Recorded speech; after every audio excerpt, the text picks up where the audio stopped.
He stood just 4 feet 11, and on the afternoon of the 25th of July 1934, he was dying on the floor of a chancellery office in Vienna. His name was Engelbert Dollfuss. He was 41 years old, and he had ruled Austria for 2 years and 2 months. He was a European head of government shot by Austrian Nazis 4 years before the Second World War began. Almost nobody outside Austria remembers his name. The country in which this happened had not, in any meaningful sense, chosen to exist. On the 12th of November 1918, the rump of the Habsburg Empire proclaimed itself the Republic of German Austria. It held 6.5 million German speakers in an alpine remainder, cut off from much of its former industrial base and unable to feed itself without imports. Its parliament voted unanimously to join Germany. The Allies forbade it. The Treaty of Saint-Germain fixed the borders, struck German from the country's name, and required Austria to remain separate. The state that emerged was pulled apart from the start by 2 visions of itself. The new constitution adopted in October 1920 was technically excellent, a federal parliamentary democracy. What it lacked was the thing constitutions cannot supply, a population that agreed it was their constitution. Vienna voted socialist, the provinces voted Christian social. Within a few years that disagreement had taken physical form. Each side built its own paramilitary wing. The Social Democrats had the Schutzbund, trained for street defence. The Christian social side had the Heimwehr, a looser network of provincial militias funded by Mussolini from 1928 onwards. By the late 20s, both had tens of thousands of armed men. In July 1927, after a court acquitted right-wing veterans of shooting a disabled war veteran and an 8-year-old boy in the village of Schuttendorf, the Palace of Justice in Vienna was set on fire. 89 people died on the streets of the capital that day. The country had been democratic for 9 years and had already lost the ability to disagree without bullets. Then the economy collapsed. The Kreditanstalt, the largest bank in Austria and the most important in Central Europe, ran out of money in May 1931. Founded by the Rothschilds in 1855, it had survived the fall of the empire by absorbing the wreckage of the imperial banking system, and it now collapsed under the weight of what it had absorbed. The Austrian government had to guarantee its losses, taking the bank's liabilities onto the national debt. The shock travelled outward through the European banking system. Inside Austria, unemployment passed 20% by the end of 1932. In Vienna, it reached 1 in 3. Into this crisis stepped a third political force that neither the Social Democrats nor the Christian Socials had taken seriously enough. In the 1930 federal elections, the Austrian Nazi Party had won 3% of the vote and not a single seat in parliament. By April 1932, in regional elections in Vienna and Lower Austria, that figure was 16%. The party Austria had spent a decade dismissing as a German import, run by a former corporal who had left the country in 1913, was now the third largest political force in the Republic. The Christian social government, which had survived the Kreditanstalt collapse by a single vote of confidence, was looking for a chancellor who could hold the coalition together. They chose the smallest man in the chamber. Engelbert Dollfuss was 39 years old in the spring of 1932, 4 feet 11 in his shoes, and the son of an unmarried farm girl in the village of Texing. He was almost a priest before he chose law, and was decorated 8 times for bravery on the Italian front in the war. He had been Minister of Agriculture for a year, and had a reputation for getting things through committee that nobody else could. He spoke fast, smiled constantly, and was already known to the Vienna press by the nickname Millimeternick, a play on his height and on the famous chancellor whose office he was about to inherit. On the 20th of May 1932 he was sworn in. His parliamentary majority was 1 vote. He had been in office for less than 10 months before he stopped having a parliament at all. Dollfuss had inherited a country whose political class had spent 14 years failing to agree on how it should be governed. The Social Democrats remained outside government. The Christian socials survived through unstable alliances on the right. The Nazis were taking votes from both. The crisis that gave Engelbert Dollfuss his way out arrived in the form of a railway strike. On the 4th of March 1933, the Nationalrat was debating sanctions against railway workers who had gone on strike after being told their wages would be paid in instalments. The government wanted punishment, the opposition wanted leniency. The vote was expected to be close. Under parliamentary rules, the three presidents of the chamber could speak in debate and chair sessions, but they could not vote. So all three of them resigned, one after the other, in order to cast their ballots. The first to go was Karl Renner of the Social Democrats, the man who had personally proclaimed the Republic in November 1918. Rudolf Ramek of the Christian Socials resigned next for the same reason in reverse. Then Sepp Strafner of the pan-German faction. Within an hour, the lower house of the Austrian parliament had no presiding officer at all, and under the constitution it could not meet without one. The chamber emptied. Most deputies assumed the confusion would be resolved within a day or two, and that Parliament would simply carry on. It did not resume. Dollfuss, who had been watching the procedural farce from the Chancellor's office, understood what he had just been handed. On the 7th of March, his government announced that the situation was not provided for in the Constitution. He would govern instead by emergency decree. Under the Kriegswirtschaftliches Ermächtigungsgesetz, a wartime economy enabling law passed in 1917 by the Parliament of the Habsburg Empire. The empire had been dead for 15 years. The law authorizing emergency rule on its behalf was still on the books. Dollfuss reached down and picked it up. When Social Democratic deputies tried to reconvene the chamber on the 15th of March, the police barred the entrance. The Constitutional Court was paralysed 3 weeks later when Dollfuss pressured 3 of its judges into resignation, leaving it without a quorum. By the end of spring, Austria had no parliament, no functioning constitutional review, and a chancellor governing by decree on the authority of an enabling act older than half his cabinet. Over the following year he built a one-party state from what remained. On the 20th of May 1933, exactly a year after taking office, Dollfuss founded the Vaterländische Front, the Fatherland Front, a single political movement absorbing the existing right-wing parties. By 1937 it would claim 3 million members in a country of 6.5 million. On the 19th of June, after Nazis threw grenades at auxiliary policemen near Krems and killed one of them, Dollfuss banned the Austrian Nazi Party. Its leadership fled to Munich, where it began organising a campaign of bombings inside Austria designed to make the country ungovernable until Berlin could absorb it. Dollfuss had a name for what he was building against this pressure, and it was not a dictatorship. He called it an autoritärer Ständestaat, an authoritarian corporate state. The model was Rome. In August 1933, Dollfuss flew to the Italian Adriatic coast to meet Benito Mussolini. When he arrived at Riccione on the 19th of August, the Duce was in the sea. Dollfuss hired a boat, and the two men held their conversation on the water, no one within earshot. Mussolini in his bathing trunks, Dollfuss in his suit. Italy would guarantee Austrian independence against Germany. In return, Dollfuss would move Austria towards one-party rule, a constitution modelled on fascist Italy, and a foreign policy aligned with Rome. Dollfuss now had the only great power protector willing to stand between Vienna and Berlin. Within a year, his wife Alvina and their 2 children would be back at that villa as Donna Rachele Mussolini's guests when the news arrived from Vienna. On the 1st of May 1934, the new constitution was promulgated. It abolished the elected Nationalrat entirely.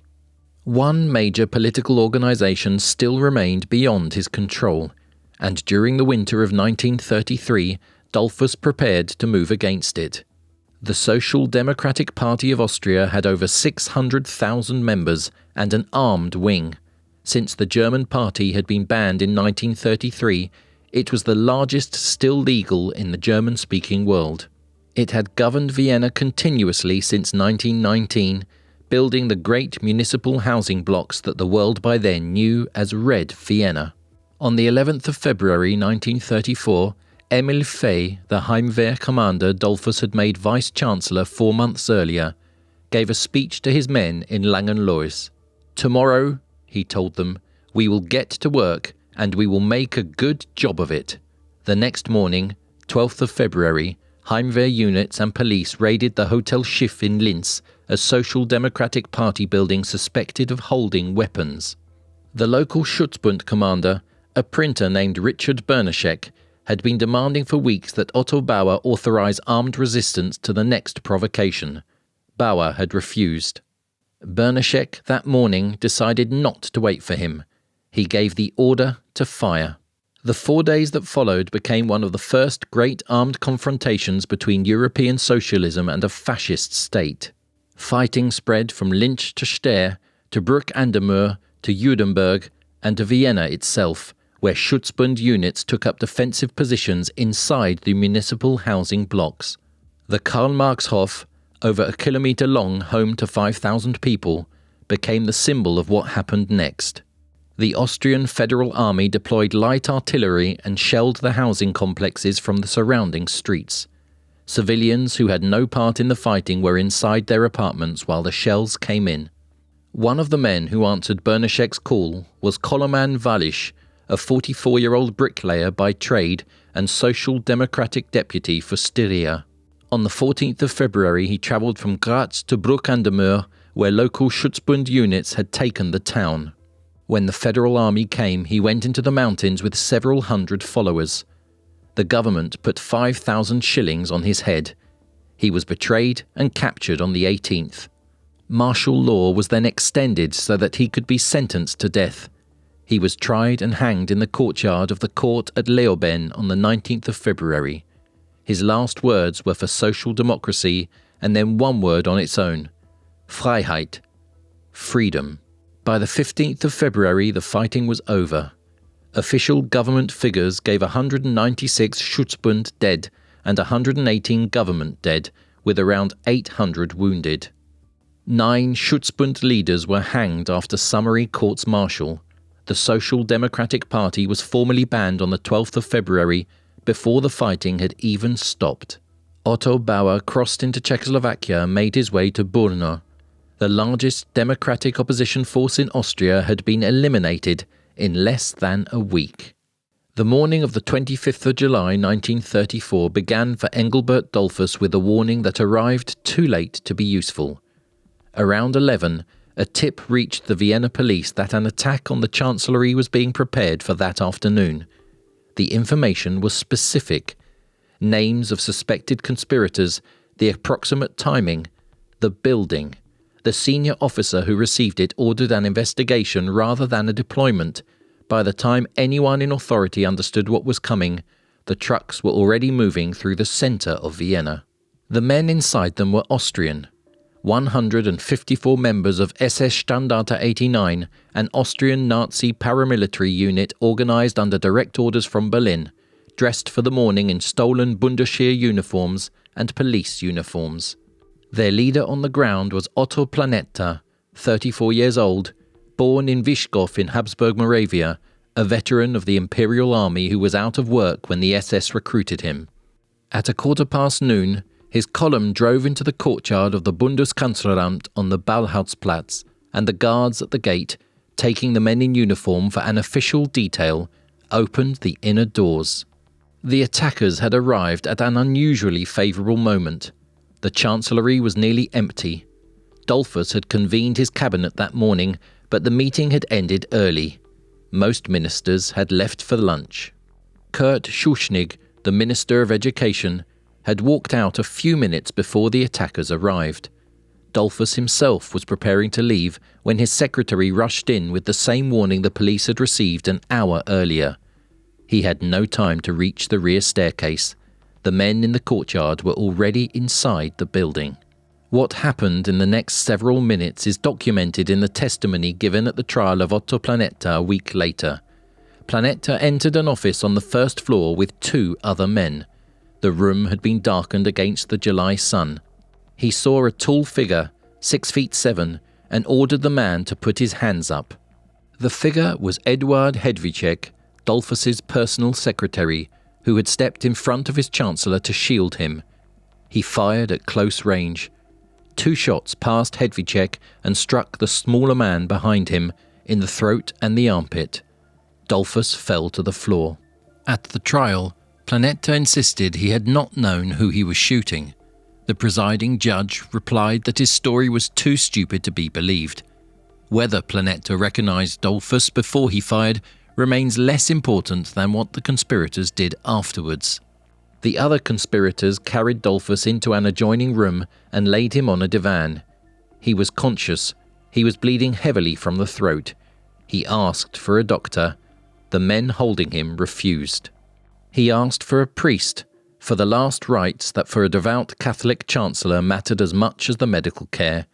They refused that as well. One of them brought him a cup of water. The room in which they had laid him was not a random office. It was a historic conference chamber of the Ballhausplatz, the building Clemens von Metternich had used as his chancellery. The Congress of Vienna had met there in 1815. The great powers of post-Napoleonic Europe had drawn the map of the continent in that room, and the Habsburg Empire had governed it for the next 103 years. A chancellor of the Habsburg order was bleeding to death on the floor of the building where the Habsburg order had once been built. He lay there for nearly 3 hours. Outside the Ballhausplatz, the rest of the putsch was already collapsing. A second Nazi group had seized the Ravag radio station in the city centre. Shortly after 1 o'clock, they forced an announcer to read out a prepared statement that Dollfuss had resigned and that a former minister named Anton Rintelen had taken over the government. Rintelen, who was at the Hotel Imperial waiting for his moment, had no troops, no political following, and no plan beyond accepting the call. Within the hour, the broadcast was off the air. Police had retaken the station. Schuschnigg, free because of his early lunch, had reached the War Ministry and was organising the Federal Army's response from there. President Wilhelm Miklas refused to confirm any change of government. Around the Ballhausplatz, loyal troops were taking up positions. In Italy, Benito Mussolini received the news in Cesena. Dollfuss's wife and 2 children were staying as his personal guests at his villa in Riccione. Mussolini returned there and broke the news to the widow himself. He then ordered 4 Italian divisions to the Brenner Pass on the Austrian border and informed Berlin through diplomatic channels that any German military move on Austria would mean war with Italy. Adolf Hitler, who appears to have approved the putsch plan days earlier in Bayreuth, now disowned it within hours. The German radio condemned the assassins. The Munich office of the Austrian Nazi Party was closed. At 3:45 that afternoon, Engelbert Dollfuss died on the divan in that historic chamber. He was 41 years old. He had ruled Austria for 2 years and 2 months. The funeral that the federal state of Austria gave Engelbert Dollfuss 3 days later was the largest Vienna had seen in a generation. Around 500,000 people, out of a population of 6.5 million, lined the route from the cathedral to the Hietzinger cemetery. Behind the coffin walked the cabinet ministers who had escaped the putsch largely because that morning's meeting had ended early. Kurt Schuschnigg, sworn in as the new chancellor on the 29th of July, took his place at the head of the procession. He was 36 years old. He had been Minister of Education the week before. He inherited an authoritarian regime dependent on Italy, in a country where both the democratic left and the Nazi opposition had been outlawed. Otto Planetta was hanged on the morning of the 31st of July, 6 days after the shooting. He went to the gallows shouting Heil Hitler. So did Franz Holzweber, his accomplice, executed the same day. 11 more men were executed in connection with the putsch in the weeks that followed. The men the putschists had pre-selected as their figurehead was tried, sentenced to life imprisonment, and released in 1938.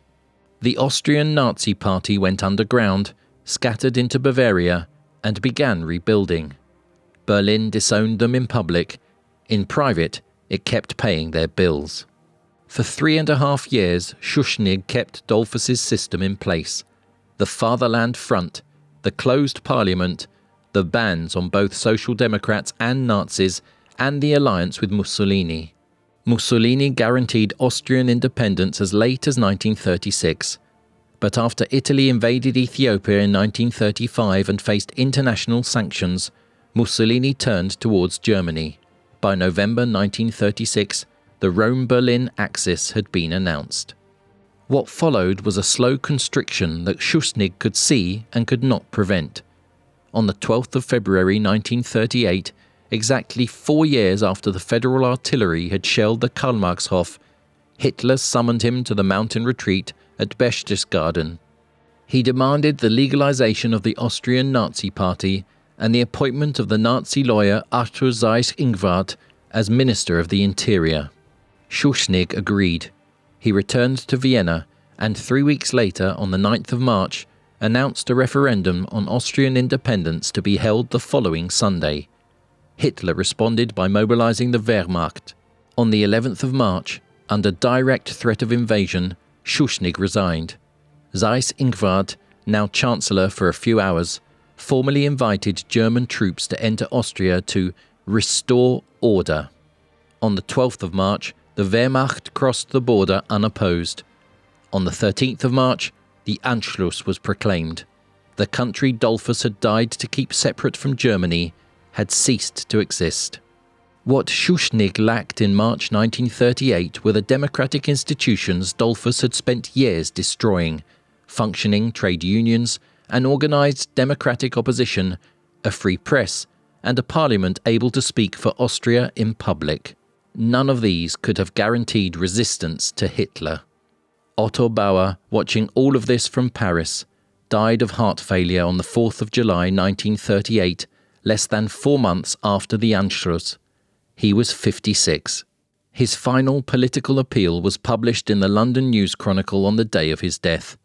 He asked the world's conscience to consider the 300,000 Jews of Austria, who he believed were about to face a catastrophe the outside world was not yet prepared to recognise. He had been right about Dollfuss. He had been right about waiting too long. He had been right about what came next. None of it had been enough.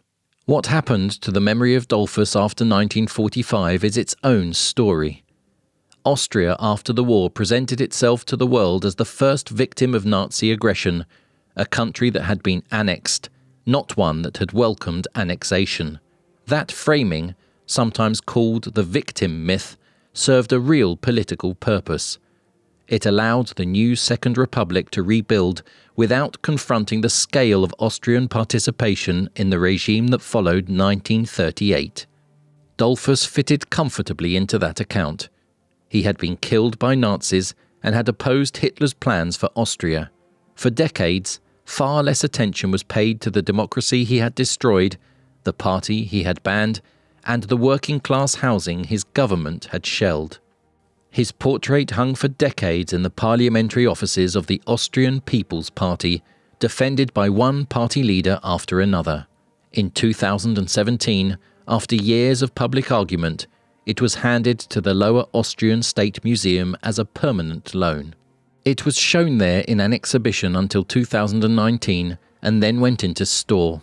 A separate museum had been running since 1998 in the house where he was born, in the village of Texing. In December 2021, the mayor of that village, Gerhard Kahner of the People's Party, was appointed Austria's interior minister, and the museum became a national argument within days. His office announced a redesign. Historians were commissioned, and a new concept was presented in 2023. Then, in January 2024, before any of it could be installed, the local council had the building emptied. The question of how Austria should remember him was left unresolved. Austrian historians have long argued over whether Dollfuss's regime should be called fascist. It lacked Nazi Germany's racial ideology, expansionist ambition, and Führer cult, but it had a one-party state, violent repression of the opposition, an alliance with Mussolini, and a constitution modelled on fascist Italy. The term that endured was Austrofascismus, Austrofascism. Dollfuss had spent his last 16 months in office trying to give Austria a reason to exist that was not Germany. The institutions he dismantled to do it were the only ones that might have given the country the strength to refuse what came next. He had not been wrong about what Hitler intended. He had been wrong about what would stop him. Well, that's it.